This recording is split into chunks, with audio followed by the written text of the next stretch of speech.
I'm delighted to be with all of you today celebrating College Day in Coahoma County.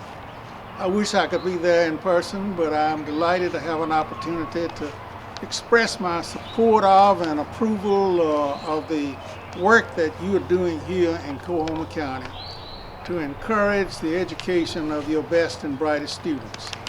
I understand that this is a project of the Coahoma County Delta Bridge Project, and that is a very worthy initiative about whom I have heard many good things.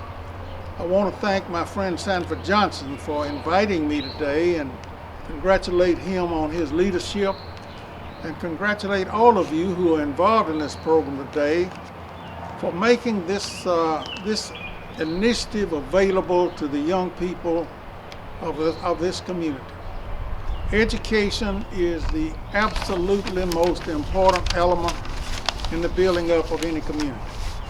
And to see you putting your best foot forward here in Coahoma County to ensure that your best and brightest are going to be able to get a college education, I think says so much about where your priorities are and what the bright future for Coahoma County will be if we continue to do this kind of thing in support of our young people.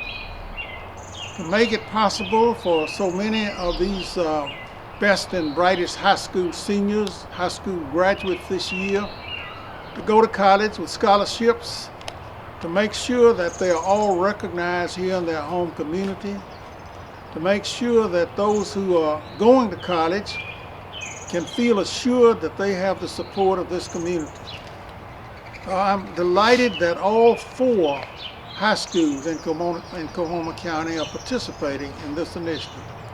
You've had some great schools, you've had some great graduates of your schools here in Coahoma County and in Clarksdale. I want to see that reputation sustained and future generations of young people growing up here in this community having the opportunity to get the best education they possibly can. Now, there's one thing that's different now over what it was when I finished high school a long time ago. At that time, you could get by with just a high school education. You could have a fairly successful career. You can't do that anymore.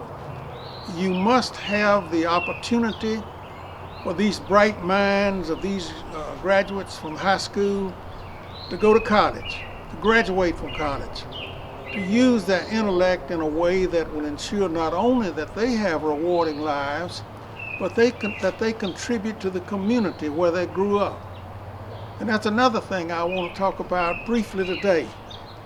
For those students who are going to college, hopefully in Mississippi, various private colleges and universities, I hope that they will come back home. I hope they will stay in Mississippi.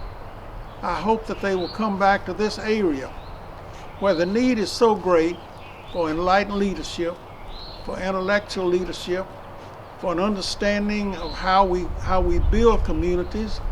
We can't do it if we're going to export all of our best students. We've done that for a long time. One of the biggest exports that we've had in Mississippi has been our best and brightest high school graduates and college graduates. Let's turn that around. Let's make sure that these students, that they go to college, that they graduate from college, that they have our support in that, and then when they graduate, help them find the opportunity to stay here, the economic opportunity, the educational and intellectual opportunity to stay here, use their talents to building up this community in this state, and making certain that Mississippi at long last will become competitive in every way, economically and educationally in the future. That's a responsibility that all of us have. And I'm so pleased that so many of you are seeing that as an opportunity for you to contribute to the well-being of this community and to ensure that in the future, Clarksdale and Coahoma County and the Mississippi Delta will find that they have a way of life that will attract people to come here and live here and invest their money and their lives. This is what this is all about. This is about the future. This is about seeing to it that the next generation of young people that comes along here in this community will have the opportunity to develop themselves as fully as they could anywhere in the country. That is a mission all of us must support, and I thank you for letting me be a part of this meeting today. I wish I could be there in person, but I salute you and congratulate you on the mission that you are on, and I wish all of you success in that undertaking.